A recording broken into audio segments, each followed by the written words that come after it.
2019లో ఈ రాష్ట్రంలో వైసీపీ అధికారంలోకి వచ్చినాక ఇప్పటికీ 8 సార్లు కరెంట్ ఛార్జీల్ని పెంచి ప్రజల మీద మోయలేని భారం మోపినటువంటి జగన్మోహన్ రెడ్డి వైసీపీ ప్రభుత్వం కరెంట్ ఛార్జీల బాధుడు వల్ల ప్రజలు అస్తవ్యస్తం అయిపోయి నరకం చూస్తూ ఉన్నా పట్టించుకున్నటువంటి ఈ ప్రభుత్వం మళ్ళా ఈరోజు 7,200 కోట్లు ఏపీఆర్సీకి ప్రతిపాదనలు పంపటం, ఒక యూనిట్కి ₹10 ధరని పెంచాలని ఆలోచిస్తూ ఉందంటే ఇంకా రాష్ట్రంలో ప్రజలు బతికే పరిస్థితి ఉందా, పేదవాడు బతికే పరిస్థితి ఉందా అని అడుగుతా ఉన్నా. ఈ రాష్ట్రంలో 2014-2019 చంద్రబాబు నాయుడు గారు ముఖ్యమంత్రిగా ఉన్నప్పుడు కరెంట్ ఛార్జీల మీద ఏ ఒక్కరోజు కూడా ₹1 కరెంట్ ఛార్జీలు పెంచినటువంటి ప్రభుత్వం చంద్రబాబు గారి ప్రభుత్వం. జగన్మోహన్ రెడ్డి ప్రభుత్వం వచ్చింది. ఇప్పటికీ 64,388 కోట్ల రూపాయలు ఇప్పటికీ వివిధ రూపాల్లో ప్రజల మీద భారాలు మోపారు.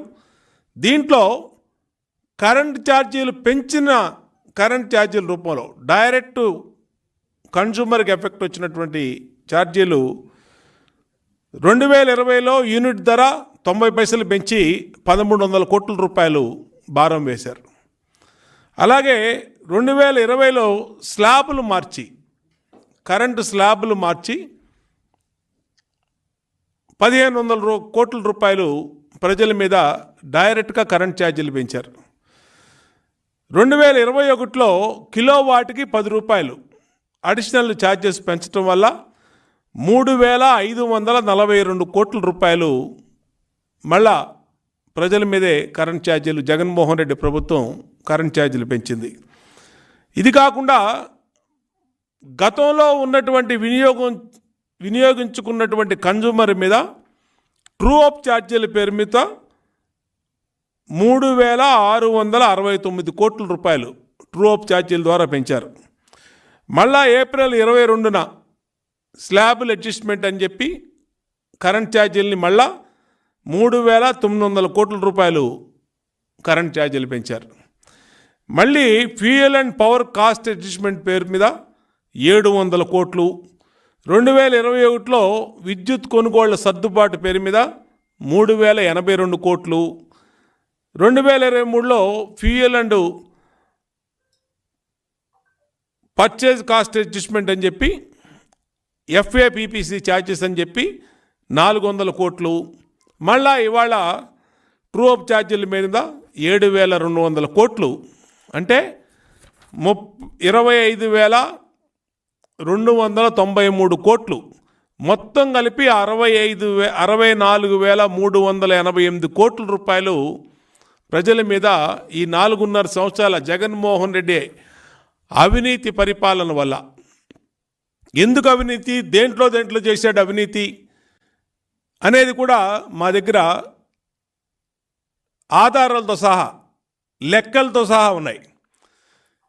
ఇష్టారీతిన పవర్ ఫైనాన్స్ కార్పొరేషన్ దగ్గర నుంచి 36,261 కోట్ల అప్పులు తీసుకొచ్చారు.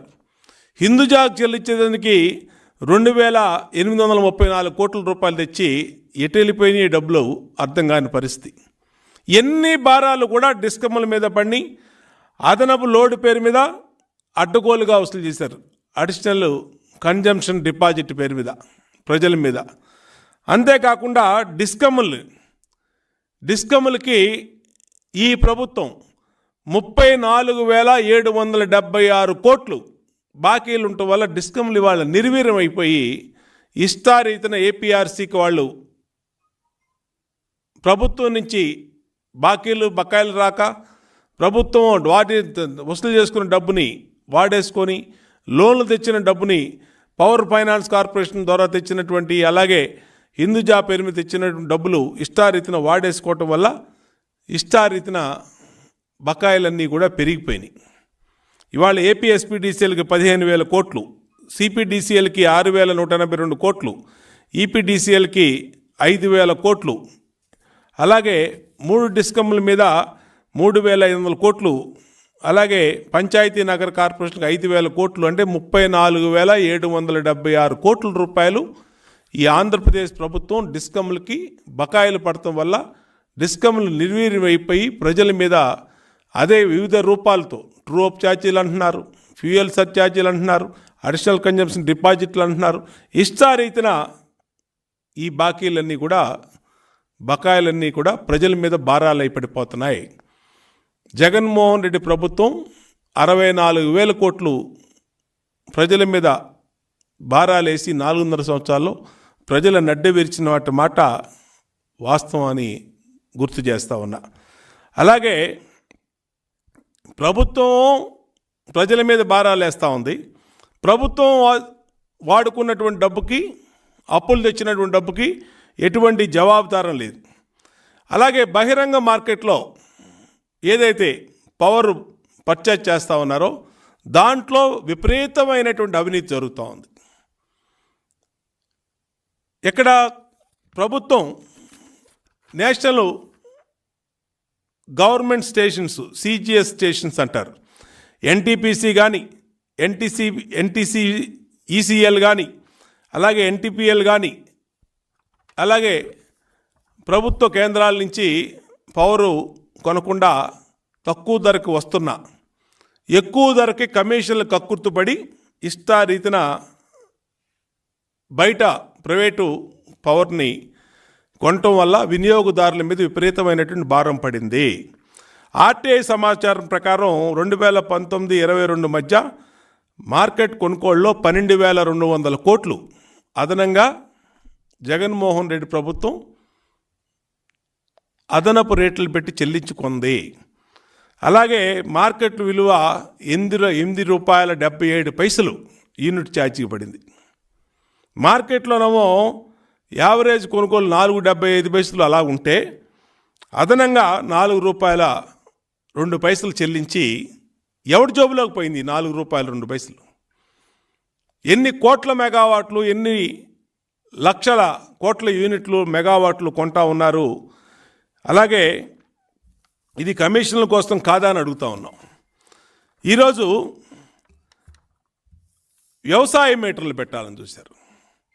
డైరెక్ట్గా దాని మీద ఎవరైతే ఎనర్జీ సెక్రటరీ విజయానంద్ గారు ఉన్నారో ఆయన డైరెక్ట్గా లెటర్ రాశారు.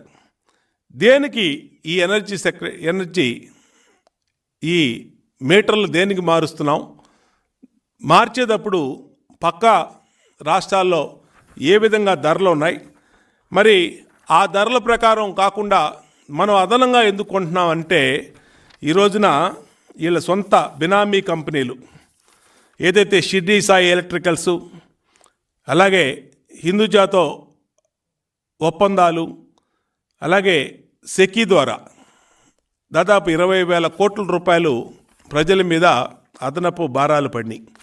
సెకీ ఒప్పందం చూస్తే దాదాపు 7,000 మెగావాట్లు, 17,000 యూనిట్లు సౌర విద్యుత్ని ₹202.49 30 సంవత్సరాలకి ఇవాళ ఆంధ్రప్రదేశ్ ప్రభుత్వం సెకీతో ఒప్పందం చేసుకుంది.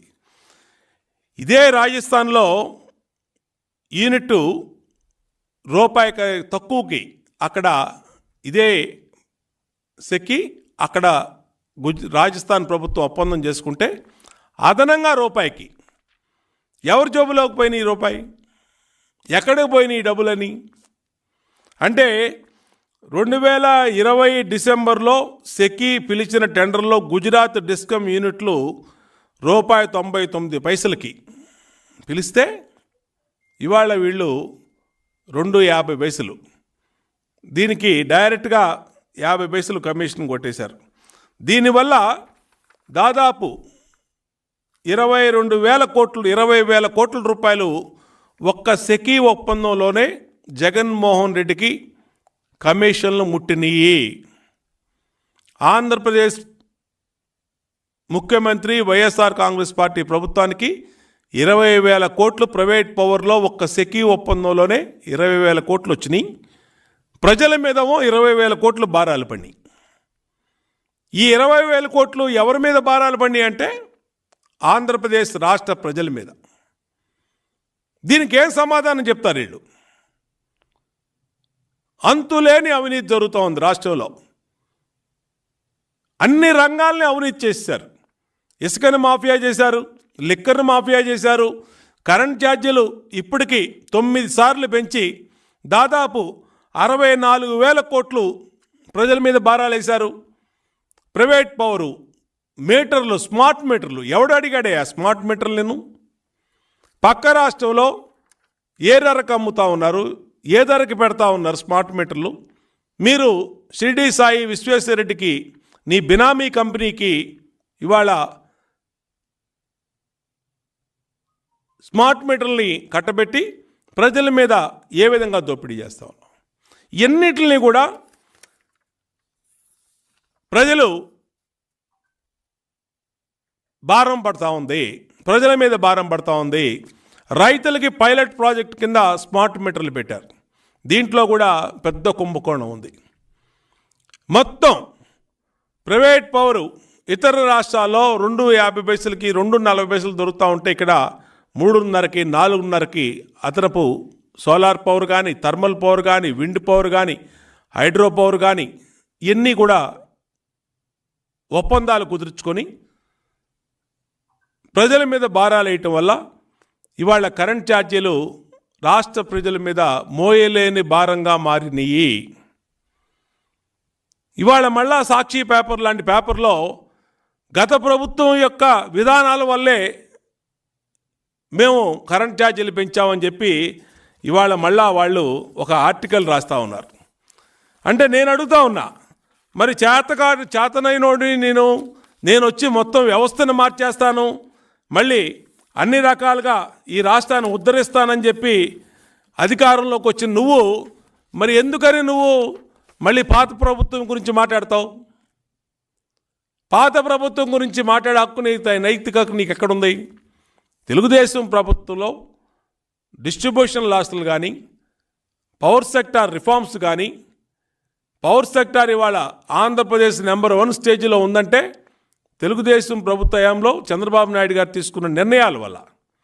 మీరు వచ్చినాక డిస్ట్రిబ్యూషన్ లాస్లు కానీ, సబ్స్టేషన్లు కానీ, డిస్కమ్లు కానీ వ్యవస్థనే నాశనం చేసి కరప్షన్ చేసేసి మొత్తం అవినీతి కోపంలో విద్యుత్ రంగాన్ని మార్చినటువంటి చరిత్ర జగన్మోహన్ రెడ్డి ప్రభుత్వాన్ని.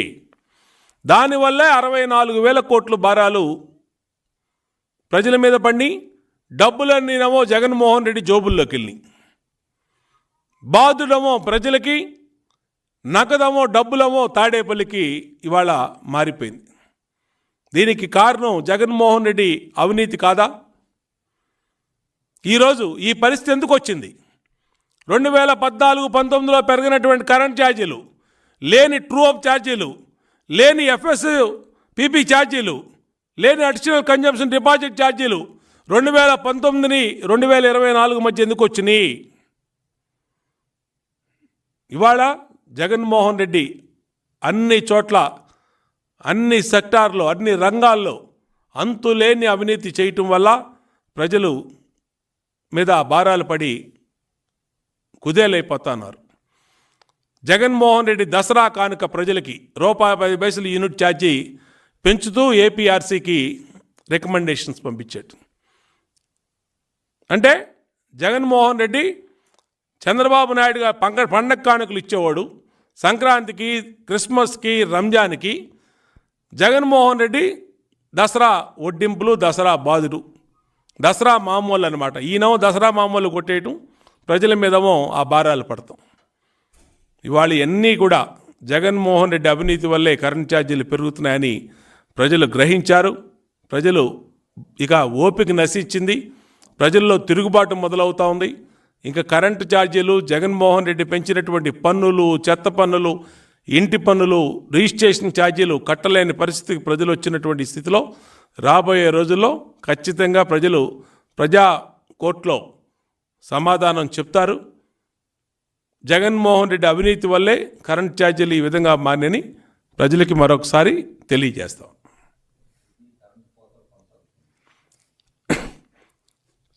నాణ్యమైన కరెంటు లేదు. ప్రైవేట్ పౌరులతో ఒప్పందాలు కుదుర్చుకొని కమిషన్లు కొట్టేస్తూ ఉన్నారు. పంటలు ఎండిపోతూ ఉన్నాయి. అగ్రికల్చరు కనీసం 4 గంటలు 3 గంటలు ఇచ్చే పరిస్థితి లేదు. గ్రామాల్లో 9 గంటలు 12 గంటలు కరెంట్లు కోత చేస్తూ ఉన్నారు. అంటే మొత్తం ఆంధ్రప్రదేశ్లో విద్యుత్ వ్యవస్థ కుప్పకూలిపోయింది. ఇందాక చెప్పాను నేను, విద్యుత్ వ్యవస్థ, విద్యుత్ సరఫరా కానీ విద్యుత్ని ఒక ఆదాయ వనరుగా, ప్రైవేట్ ఆదాయ వనరుగా జగన్మోహన్ రెడ్డి ఒక ఆదాయ వనరుగా తీసుకున్నాడు. దానికే స్మార్ట్ మీటర్లని విశ్వేశ్వరరెడ్డితో షిరిడి సాయి కానీ అదాను ఎలక్ట్రికల్స్ కానీ అలాగే ఎన్నిటి మీద స్మార్ట్ మీటర్లు పెట్టి ఇష్టారీతిన కమిషన్లు కక్కుర్తుపడి ప్రజల మీద భారాలేస్తూ ఉన్నాడు. నాణ్యమైనటువంటి కరెంటు సప్లై చేయలేకపోతా ఉన్నాడు. పంటలు ఎండిపోయి రైతులు అల్లాడిపోతూ ఉన్నారు. గ్రామాల్లో నివసించాలంటేనే ప్రజలు నరకం చూస్తూ ఉన్నారు. గ్రామాల్లో ఎప్పుడు ఉంటుందో తెలీదు. కనీసం 4-5 గంటలు కూడా గ్రామాల్లో కరెంటు లేని పరిస్థితి వచ్చిందంటే జగన్మోహన్ రెడ్డి అవినీతి వల్ల, జగన్మోహన్ రెడ్డి తెలియకపోవటం వల్ల, నిర్వహణ తెలియకపోవటం వల్ల ఇవాళ ఈ దుస్థితి రాష్ట్రంలో దాపురించింది.